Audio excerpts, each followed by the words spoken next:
Bismillahirrahmanirrahim. Assalamualaikum warahmatullahi wabarakatuh. Alhamdulillahi rabbil alamin. Assalatu wassalamu ala ashrafil anbiya'i wal mursalin wa ala alihi wa ashabihi ajma'in, amma ba'd. Ya ayyatuhat talibat a'azzani Allah wa iyyakunna subahul khair. Ahlan wa sahlan wa marhaban bihudurikunna bi'abari internet. Asallah ayyusahilakunna jami'an. Nastamir dirasatana at-ta'bir bil kitab al-arabiyyah baina yadaik. Qad wasalna tahta al-mawdu' al-jadid, yakni al-wahdatul hadiyata asyarah, al-amthalu al-arabiyyah. Madza al-amthalu al-arabiyyah? Ma ma'na al-amthalu al-arabiyyah? Di dalam bahasa kita artinya yaitu peribahasa. Ya kan? Al-amthal peribahasa, al-arabiyyah berarti peribahasa Arab, ya. Peribahasa Arab. Ternyata yang ada peribahasa itu bukan hanya di Indonesia saja, tetapi di Arab pun juga ada peribahasanya. Cuma peribahasa di bahasa Arab itu ada ceritanya. Nah, sehingga baru dikatakan peribahasa semacam itu. Yuk, biar kita lebih jelasnya, mari kita pelajari sebentar dengan judul Al-Amthalu Al-Arabiyyah. Taib. Al-Amthalu Al-Arabiyyah, peribahasa Arab.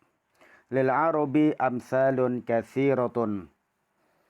Peribahasa di dalam Arab itu sangat banyak sekali, atau bisa dimaknai peribahasa di Arab itu sangat banyak. Ba'duha kana qoblal Islam. Sebagian peribahasa tersebut datang sebelum Islam. Wa ba'duha ja'a fi usuril Islam. Dan sebagian peribahasa tersebut datang setelah di masa atau di era Islam. Wa hadhihi namadiju minal amthali al-arabiyyah wa qisasiha. Dan ini adalah beberapa contoh, ya, di antara peribahasa Arab dan ceritanya. Nah, yang pertama al-mathalu, ya, peribahasa yang pertama adalah jaza'u sinimar.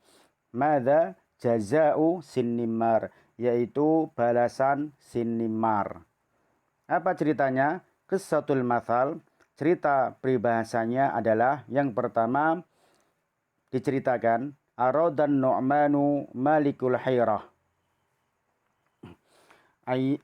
ayyabniya li nafsihi qasran aziman fakhtara lidzalika banna'an mahiran yuqalu lahu sinnimar fabana sinnimaru al-qasra ala ahsani surah. Kita terjemahkan dahulu. Aradan Nu'manu malikul hairah. Nu'man adalah raja di Hirah. Ayyabniya li nafsihi qasran aziman. Ia ingin membuat pada dirinya yaitu istana yang besar atau istana yang agung. Fakhtara lidzalika banna'an mahiron. Kemudian dia memilih, ya, untuk yang membuat istana yang besar itu yaitu tukang bangunan yang cerdas dan yang pintar. Yuqalu lahu sinnimar.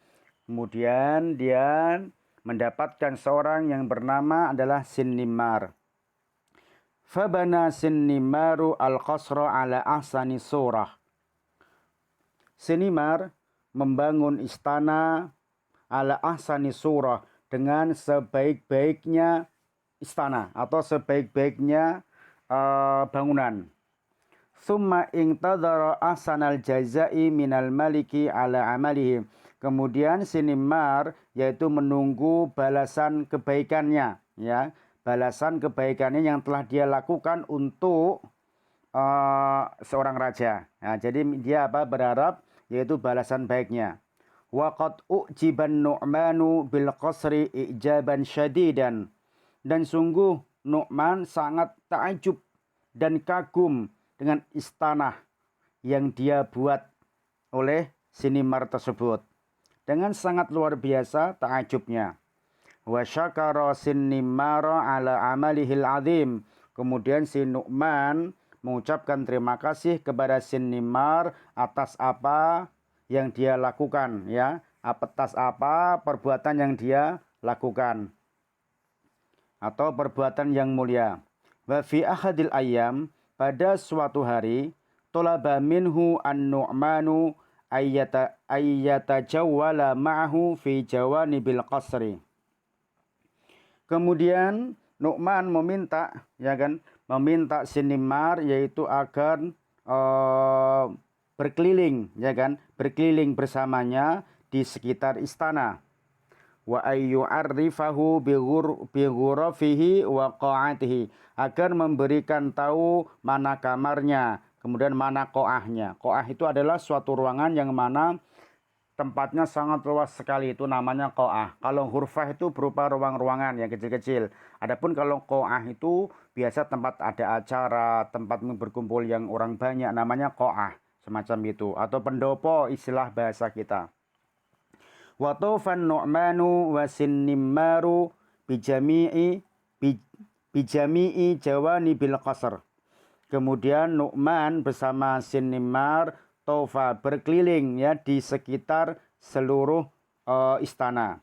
Thumma sa'ida ila sathihi fasa'alahu Nu'man.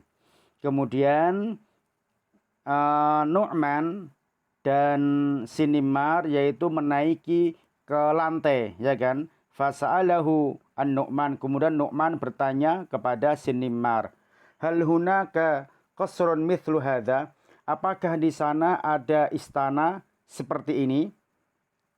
Fa'ajaba Sinnimmar, kemudian Sinnimmar menjawabnya, la, tidak ada. Fasa'alahu, kemudian nanya lagi kepada Sinnimmar, hal hunaka banna'un ghairuka yastati'u ayyabniya mithla hadzal qasri, apakah di luar sana ada seorang tukang bangunan, ya, selain kamu, ya, maksudnya Sinnimmar, yang bisa membuat atau membangun istana seperti ini? Fa'ajaba Sinnimmar, kemudian Sinnimmar pun juga menjawab, kalla, tidak akan, ya, tidak ada. Kalau bahasa kita, nggak ada dah, semacam gitu. Fakkaron Nu'manu sari'an, kemudian Nu'man berpikir dengan cepat. Idza 'asha hadzal banna'u fasayabni kusuran ukhra. Di dalam benak pikiran Nu'man itu, ya kan, dia berpikir apabila tukang bangunan ini hidup, maka dia akan membuat istana-istana yang lain. Ajmala min hadzal qasri, mungkin lebih bagus daripada istana ini. Itu pemikirannya siapa? An-Nu'man. Kemudian fatolaba min junudihi ilqa'ahu min sathil qasri. Kemudian Nu'man meminta kepada tentaranya atau anak buahnya agar mendorong, ya kan, mendorongnya dari lantai istana. Famata, kemudian matilah si Sinnimmar itu. Fasara yutrobu hadzal mathal liman yaruddu 'alal ihsani bil isaah. Kemudian peribahasa ini, perumpamaan peribahasa ini, yutrobu di sini artinya perumpamaan, ya. Perumpamaan peribahasa ini dinamakan adalah suatu contoh, ya kan, liman yaruddu 'alal ihsan, ya. Seseorang yang menginginkan kebaikan kemudian dibalas dengan kejahatan. Apa? Yaitu apa? Seseorang yang menginginkan kebaikan tetapi dibalasnya dengan keburukan atau kejahatan. Orang Arab bilang namanya jaza Sinnimmar. Jaza'u Sinnimmar. Kalau kira-kira di dalam bahasa Indonesia kita tuh apa? Seseorang telah berbuat baik kepadanya, kemudian dia membalasnya keburukan. Kalau dalam bahasa kita yaitu istilahnya air susu dibalas dengan air tuba, ya. Apa? Air susu dibalas dengan air tuba, ya, bukan air tova, ya. Nah, tapi air tuba. Nah, itu kalau berbahasa kita. Jadi seseorang memberikan kebaikan kepadanya, berbuat baik, tetapi balasannya apa? Malah bukan kebaikan, tetapi malah keburukan. Semacam itu. Taib, ini peribahasa yang pertama. yang disebut dengan jaza sinimar. Naam. Kemudian selanjutnya al-mathalu, peribahasa yang kedua, roja'a bi khuffai Hunain, pulang dengan sepasang sepatu Hunain. Pulang dengan sepasang sepatu Hunain. Nah, ini apa nih ceritanya nih? Yuk kita baca ceritanya. Qissatul mathal, cerita peribahasa. Kana Hunainun iskafiyun yaskunu al-Hirah, wa dzata yaumin ja'ahu a'rabiyun liyashtariya minhu khuffain. Kita terjemahkan. Hunain adalah iskafiyan, yaitu tukang sepatu. Yaskunu al-Hirah, dia tinggal di Hirah, nama daerah. Wa dzata yaumin, pada suatu hari, ja'ahu a'rabiyun, datang kepada Hunain, yaitu seorang badui atau orang Arab badui. Liyashtariya minhu khuffain, untuk membeli darinya, yaitu sepasang sepatu. Wa akhudha yusawimuhu hatta aghdhabahu. Kemudian si badui tadi itu mengambil dan sambil menawarnya. Dengan menawarnya itu pun dia juga malah sambil marah. Hatta aghdhabahu, ya kan? Sampai dia memarahinya, ya kan? Dia ngambil tapi sambil menawar gitu loh. Kayak seakan-akan tidak mau beli, cuma pengen nawar-nawar doang. Sampai aghdhabahu, sampai marah kepadanya, ya kan? Fa'arada Hunain ayyaghidhahu. Kemudian Hunain ingin membalas marahnya tersebut. Ya, ayyaghidhahu, ingin membalas marahnya tersebut. Falamma rohalal a'rabiyyu akhudha Hunainun al-khuffain. Ketika orang badui rohala itu melanjutkan perjalanannya sambil berkeliling tadi, akhudha Hunainun al-khuffain. Hunain tadi, yang tukang sepatu tadi, mengambil sepasang sepatunya. Wa alqa ahaduhuma fi tariqil a'rabi, menaruh salah satu dari sepasang sepatu itu, salah satu dari sepatunya di jalan yang dilalui oleh orang badui tersebut. Wa alqa al-akhar fi makanin ab'ada qalilan, kemudian menaruh satu sepatu, ya kan, atau sepatu yang lainnya di tempat agak jauhan sedikit. Walamma marral a'rabiyyu, dan ketika orang Arab itu sedang berkeliling atau melewati, wa huwa raji'un, dan dia apa? Raji', berharap, ya kan? Raji'un, roja, kembali, bimakanil khuffil awal, dan dia ingin kembali, ya kan? Tatkala sedang melewat seorang Arab tadi itu, dan dia berkeinginan ingin kembali, maksudnya apa? Kembali ke tempatnya Hunain tadi. Bimakanil khuffil awal, ya, nih di tempat sepatu yang pertama. Qala, nah, tatkala dia melihat sepatu itu cuma satu, ma asbaha hadzal khuffa bi khuffi Hunainin al-iskafi. Masya Allah, kalau bahasa kita, wow, mirip sekali sepatu ini seperti sepatu yang ada di tukang sepatu Hunain. Dia semacam itu. Nah, jadi tatkala dia berjalan itu melihat sepatu yang dipasang atau yang diletakkan oleh siapa? Hunain tersebut. Kemudian dia melihatnya, kok mirip sekali ya kalau bahasa kita. Walau kana ma'ahu al-akhar la akhadtuhu. Kalau seandainya itu ada sepasangnya, maksudnya ma'ahu al-akhar, ada sepasang yang lainnya, pasti saya akan mengambilnya. Karena dia melihat cuma satu gitu loh ya sepatunya. Thumma istamarra fi tariqihi hatta wasala ila khuffits tsani. Kemudian si orang badui tadi meneruskan perjalanannya sampai dia telah sampai sepatu yang ditaruh yang kedua dari Hunain tadi. Dia menaruh kan pertama di jalan yang dia lewati, yang dilewati orang Arab badui. Kemudian yang kedua itu agak diletakkan agak jauhan sedikit. Nah, kemudian orang Arab badui ini melihat sepatu yang diletakkan yang kedua oleh Hunain. Falamma ra'ahu nadima ala tarkil awal. Kemudian si orang Arab badui tadi menyesal. Nadima itu menyesal karena apa? Telah meninggalkan atau tidak mengambil, maksudnya sepatu yang pertama tadi. Kalau seandainya sepatu yang pertama tadi diambil, otomatis dia mendapatkan sepatu yang keduanya itu. Jadi sepasangnya begitu maksudnya. Kemudian waraja'a liya'khudahu wa tarakana qatahu fil makani bijanibil khuffi. Kemudian orang Badui tadi, ya kan, dia balik, ya kan, balik kemana? Balik untuk mengambil, ya kan, untuk mengambil sepatu yang pertama yang dia tinggalkan tidak dia ambil tadi. Kemudian dia watarokana kotahu fi makani bijanibil khufi. Kemudian si Badui tadi di situ apa? Meninggalkan ontanya di tempat dekat apa? Sepatu yang kedua tadi. Wa kana Hunainun yarkubu al-a'rabiyya min makanil khufi.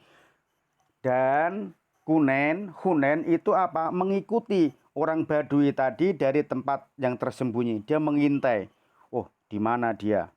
Kemudian liyaro ma yaf'alu. Dia ingin mengetahui apa yang telah dilakukan oleh al-a'rab tadi, ya. Falamma ra'ahu qad dzaba liya'tiya bil khuffil awal.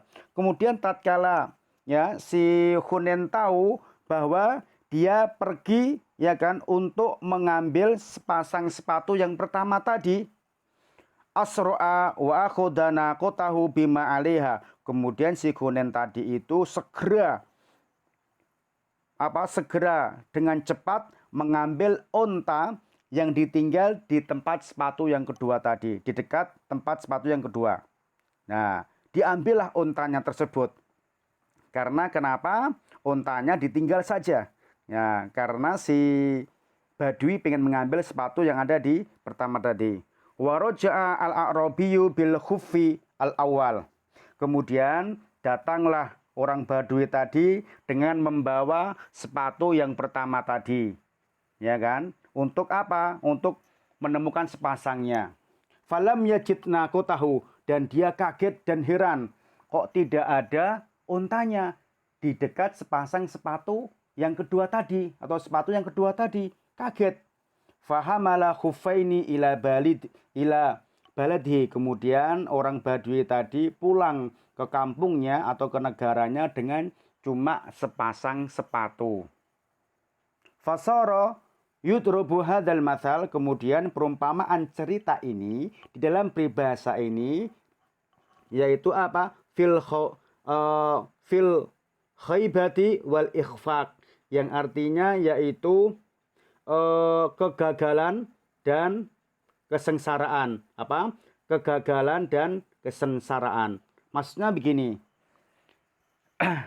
Orang Arab ini tadi, orang Arab Badui yang mana dia hanya mengejar ingin mendapatkan sepasang sepatu, tetapi dia meninggalkan apa? Onta yang lebih berharga dan barang bawanya yang lebih berharga daripada sepatu. Nah, dia cuma mengejar apa? Sepatunya saja. Ternyata malah ontanya hilang. Jadi gimana nih? Kalau dalam peribahasa kita ada nggak dalam peribahasa kita? Ya, pada intinya dia lebih mementingkan hal yang terkecil, tetapi malah menghilangkan sesuatu yang berharga. Kalau orang Jawa bilang itu apa? Ngejar uceng kilangan delok, apa? Mengejar sesuatu yang kecil harganya tetapi menghilangkan sesuatu yang lebih besar, ya. Ngejar uceng ngilangke delak, ya. Jadi semacam itu. Kalau dalam bahasa Indonesia saya nggak tahu, tapi pada intinya ini orang Arab mengejar suatu barang yang murahan tetapi malah menghilangkan, ya, menghilangkan apa? Barang yang lebih berharga, yaitu onta dan yaitu barang bawaannya. Semacam itu anak-anakku sekalian. Fahimtunna? Masya Allah. Kita tambah satu lagi ya. Insya Allah nanti untuk yang keempat sampai ketujuh kita bahas yang akan datang atau pelajaran setelahnya. Kita tambah yang ketiga. Peribahasa yang ketiga.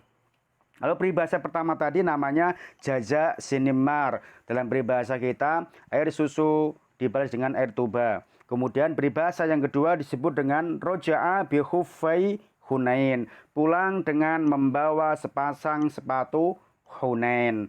Maksudnya apa? Dia lebih mengedepankan, ya, lebih memilih, ya, memilih suatu barang yang kecil tetapi dia apa? Menghilangkan barang yang lebih berharga. Di dalam bahasa Arab namanya roja'a bi khuffi Hunain. Kemudian yang ketiga kita lanjutkan peribahasa selanjutnya al-mathal mawa'idu urqub apa mawa'idu urqub. Mana mawa'id yaitu janji-janji. Al-urqub adalah urqub, janji-janjinya urqub. Nah, apa ini kira-kira ceritanya? Janji-janjinya urqub. Qissatul masal. Cerita peribahasa. Kana urqubun rajulan yukhliful mawa'id. Urqub itu adalah orang yang suka menyelisihi janji, ya. Jadi dia tidak amanah. Atahu akhun lahu yas'aluhu. Datang kepadanya saudaranya, telah datang kepada Urqub, yaitu dari saudaranya, yas'aluhu, dia bertanya kepadanya. Faqala lahu Urqub, yang bertanya kepadanya, ya maksudnya faqala lahu Urqub, kemudian dia mengatakan, ini maksudnya begini, kan saudaranya siapa itu Urqub, ya, dia bertanya atau meminta, ya kan, situ ada sebuah kurma. Nah, ada sebuah kurma. Kemudian dia mengatakan, ya kan, ingin meminta kurma tersebut. Urqub dia mengatakan, idza atla'at hadhihin nahlah falaka tol'uha, ya, apabila ya tampak matang hadhihin nahlah, kurma ini, maka nanti matangnya buat kamu. Kalau sudah matang maksudnya. Falamma atla'at, kemudian tatkala telah tampak, ya kan, matang, atahu kama wa'adahu, kemudian saudaranya datang kepada Urqub, apa yang telah ia janjikan. Kemudian Urqub berkata, faqala utrukha hatta tasiro zahwa. Dia bilang, baik saudaraku, udah dah, entar dulu aja, tinggalkan dulu, nanti dah, katanya. Ya. Biar apa? Biar kurmanya tampak setengah matang. Kalau orang Jawa bilang gemampo, ya. Khamro au sofro al-laun, yaitu agar tampak kurmanya itu apa? Kecoklatan atau kekuning-kuningan. Nah, semacam itu. Kemerah, kekuning-kuningan, maaf. Ya, falamma zahat, kemudian telah tampak, yaitu maksudnya merah, merah kekuning-kuningan. Qala utruk, kemudian dia mengatakan kepada saudaranya lagi, Urqub tadi, udah deh, tinggalin dulu, tenang aja, biar tampak kurmanya apa? Rutop, ya, hatta tasiro rutop, telah menjadi rutop. Rutop itu sudah mulai mau matang, ya kan, rutop. Falamma artobat, dan tatkala telah mulai menjadi rutop, si Urqub tadi bilang kepada saudaranya, utrukha, udah deh, ntar dulu, tinggalin dulu aja, hatta tasiron tamron, sampai telah betul-betul berubah menjadi kurma matang. Falamma atmarot, kemudian telah matang itu kurmanya, saro ilaiha Urqubun minal laili faqata'a thamaruha. Setelah tampak matang, ya kan, kurma tersebut, kemudian pada suatu malam hari, kemudian si Urqub berjalan menuju ke kurmanya, faqata'a thamaruha, kemudian memotong buahnya. Walam yu'ti akhahu syai'an, dan dia tidak memberikan sesuatu kepada saudara lelakinya, tidak memberikan sesuatu apapun kepada saudaranya. Nah, ini fasara yudrabu hadzal matsal. Nah, kemudian perumpamaan ini dinamakan di dalam peribahasa fi khulfi mi'at, yaitu menyelisihi janji. Nah, maksudnya begini, maksudnya kan si Urqub, ya kan, punya kurma, kemudian saudaranya itu pengen minta kurma tersebut. Nah, tetapi si Urqub dia bilang, udah deh, tinggalin dulu aja, nanti kalau sudah mulai matang nanti buat kamu. Tatkala mulai matang, datanglah saudaranya lagi. Bagaimana? Saya mau minta kurmanya, udah mulai matang. Tetapi kata si Urqub, ntar dulu aja deh, ntar tinggalin dulu, kalau sudah mulai nanti gemampo. Kalau dalam bahasa kita, maaf ya, gemampo, rutop, ya kan, agak merah kekuning-kuningan, nanti buat kamu. Setelah mulai jadi rutop, datanglah lagi. Si Urqub bilang lagi, ntar dulu dah, tenang aja, nanti kalau emang sudah betul-betul jadi kurma yang matang, nanti buat kamu. Biar coklat dahulu betul-betul matang. Nah, setelah matang, ternyata apa? Tiba-tiba pada waktu malam hari, Urqub itu mendatangi tempat kurma tersebut. Dipetiklah kurmanya. Nah, sehingga apa? Peribahasa ini dinamakan apa? Janji palsu atau menyelisihi janji, ya kan? Kalau bahasa kita istilahnya apa? Mohon maaf, Kalau salah Ustadz dibetulin ya, karena mungkin karena nggak bisa bahasa gaul. Biasanya itu apa semacam bahasa istilahnya PHP ya, pemberi harapan palsu, ya kan? Nah, pemberi harapan palsu. Jadi dia cuma ngomong doang, tetapi buktinya tidak ada. Ya, ini di dalam bahasa Arab dinamakan mawa'id, mawa'idu urkub. Apa? Mawa'id urkub. Janji-janji urkub. Jadi semacam itu anak-anakku sekalian. Mungkin sampai sini dulu. Kita akhiri pada pertemuan kali ini. Hayanah tatim bi qiraatid du'a kafaratil majlis. Subhanakallahumma wa bihamdika asyhadu an la ilaha illa anta astaghfiruka wa atubu ilaik. Assalamualaikum warahmatullahi wabarakatuh.